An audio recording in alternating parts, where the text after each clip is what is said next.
Wanting to get fit, but you don't know where to start? You are not alone. Let's talk about creating a fitness routine that works for you. Welcome to First Health and Wellness Podcast, connecting you to the people and medical services that make your life healthier. I'm Vanita Curry. Joining me today to discuss how can you make health and wellness a permanent part of your life is certified personal trainer and corrective exercise specialist Mark Landry. He holds a bachelor's degree in exercise physiology and focuses on overall health and wellness, functional training, and corrective exercises. Mark, I'm so glad you were able to join us today. Welcome. Thank you for having me. Mark, it can really be a struggle to figure out what's best for our bodies when it comes to working out. For someone new to fitness or for those who just jumped in without any preparation, what are some of the key questions we should be asking ourselves and our healthcare provider? When somebody is at the point where they're ready to start a fitness routine, usually I would ask them what are their main goals, because when it boils down to it, if you don't have goals set in mind or written down on paper, then you don't really know how to navigate through your program. So goals is what I would say very important. Then another thing is, are there any limitations, whether physical or mental even? Sometimes that's a big role as well. So talking to their providers about if they are physically ready for a program, if there are any limitations, and that way they'll know how to overcome some of that. Excellent. I know that there's a lot of folks with lower back problems, with knee problems, but that doesn't mean they can't work out, right? You're correct. So what I meant by going through finding out what those limitations are, once you identify maybe some of your limitations, all that does is help you understand how you can better help yourself. So for instance, like you said, if somebody has lower back pain, that's a very common issue. So going to maybe a health professional, maybe it is a personal trainer or maybe it's somebody else, they will be able to navigate what you can do to make sure that you're not making the problem worse or anything like that. You want to try to figure out what is maybe an issue physically so that way you can overcome that. That's a good point. One of the things I struggle with is trying to understand what the difference is when you do work out. So, is there a difference between strength training or cardio training? And what do each of those things do for our bodies? Well, that's a great question because I feel like that's been a debate among the fitness industry for a long time. So I will just tell you, based on my experience and based on my education, there is a big difference between strength training and cardiovascular training. The way it affects our body, specifically our metabolism, is definitely different. So, for instance, when you're doing cardio, specifically steady state cardio, like if you're running for maybe 30 minutes or more, your body is going to try to get into this mode of burning calories slowly, but you're going to be doing it for a longer period of time. So, in other words, your body is going to be prepared to maintain that energy expenditure, but it's not a whole lot compared to when you're doing strength training.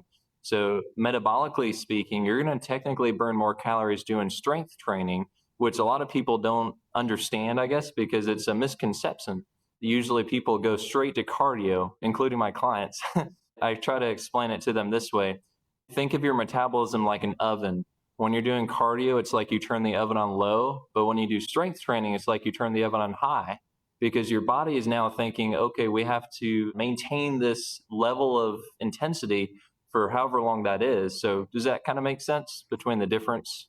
It does. It really does. And one of the questions as a woman, most women are afraid of weight training because they think they're going to bulk up and not look the way they want. Is that true? Or should women have a special concern about that? So, yes, I've heard that myself from multiple women in the fitness industry. So, anyway, that is also a misconception. Unfortunately, that's just kind of been around for a while. It's not impossible for women to bulk up, but in order for that to happen, it would take a lot of training and a very strict diet. In other words, it can't happen by accident, if that makes sense. So, the fact that some women are afraid that that's going to happen, it's not like it's going to happen by accident. In other words, if you do weight training, you might get more tone, but you're not going to get more bulk necessarily. Excellent. One of the other things that I think concern a lot of folks is not seeing the results that they want to see, that they plateau and then they give up. What are some ways that we can avoid being in that scenario? Yeah, when it comes to plateau, you got to just keep in mind, going back to what I said earlier, when you have goals set in mind, I usually recommend having a short term goal and a long term goal, at least. And it's good to have goals in between. But when you have those goals set in mind, you have to understand it takes time in order for you to progress and reach those goals. So, for instance, if you're working out for maybe a month or so, and you don't see a whole lot of difference, that's okay because you weren't expecting to see that difference that quickly. So if you have these goals set in mind, you need to mentally be prepared for the long term, not just the short term. So that's one thing that I think would be helpful. Another thing is accountability. If you have maybe like a friend or a coworker or something that is working out with you, having that accountability will kind of help you keep going even when you feel like you're not making a lot of progress.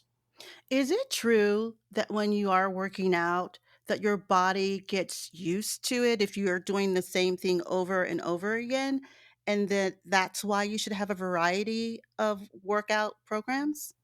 Yes, so that is very true. Our bodies do adapt to what we do, which is pretty amazing when you think about it, just the way it was designed. So, when you are doing the same routine, if you're doing, let's say, like a full body routine every single day or something like that, your body will get used to it eventually. And so, like you were suggesting, that's why we always recommend to have a variety.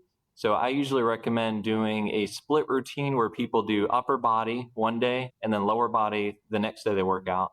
And then if they get to the point where they do get used to it or their bodies don't seem to be getting much difference, then you can kind of switch it up and maybe do a full body routine or vice versa, something like that.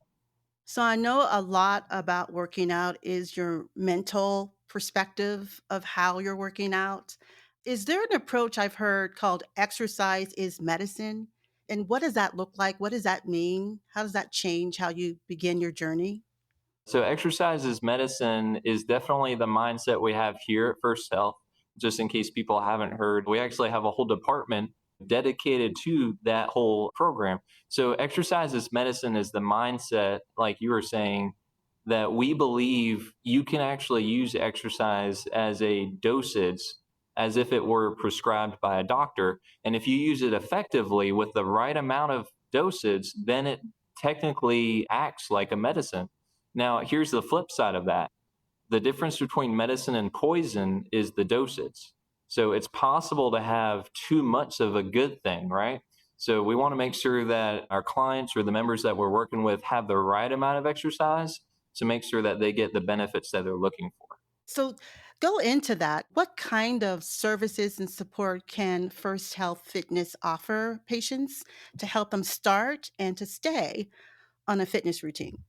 Some of the things that we offer here at First Health as fitness professionals, two things to be exact. One thing is every member is entitled to a fitness assessment.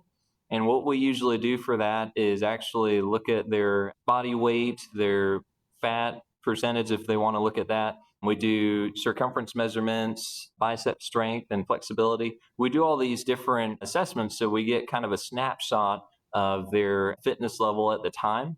And then what we'll do is schedule at least one or two follow up assessments so that way they can see the difference between maybe a month or two. And then another thing that we offer that is complementary as well is called an equipment orientation. So I'll just be honest, I've worked at multiple gyms. This is the first gym that I've ever worked at that actually has a free complimentary equipment orientation. And I think is great because a lot of the members, they've even told me specifically, I haven't been to a place where they actually take me through the equipment. Usually, just as soon as you become a member, they're like, all right, do your own thing. So, here at First Health, we want to make sure the members know what to do. So, with that equipment orientation, that allows you to get your feet wet with a trainer. So, it's almost like a personal training session, but it helps you get started. One of the things I've seen is when people have poor form and understanding how to use the equipment properly is so critical to avoid injuries, would you say? Absolutely. Yeah. That is something that I see a lot during my job. I usually recommend politely that people maybe readjust certain things or think about their posture, their breathing, their core activation. All those little things do make a huge difference instead of just trying to lift weight. Thanks so much, Mark. It's been a great discussion, and I really hope our listeners feel inspired to make positive changes to reach their fitness goals. To learn more about how First Health Fitness can help you take control of your health and wellness journey, visit firsthealth.org/fitness. That's firsthealth.org/fitness. Thank you for listening to First Health and Wellness Podcast, brought to you by First Health of the Carolinas.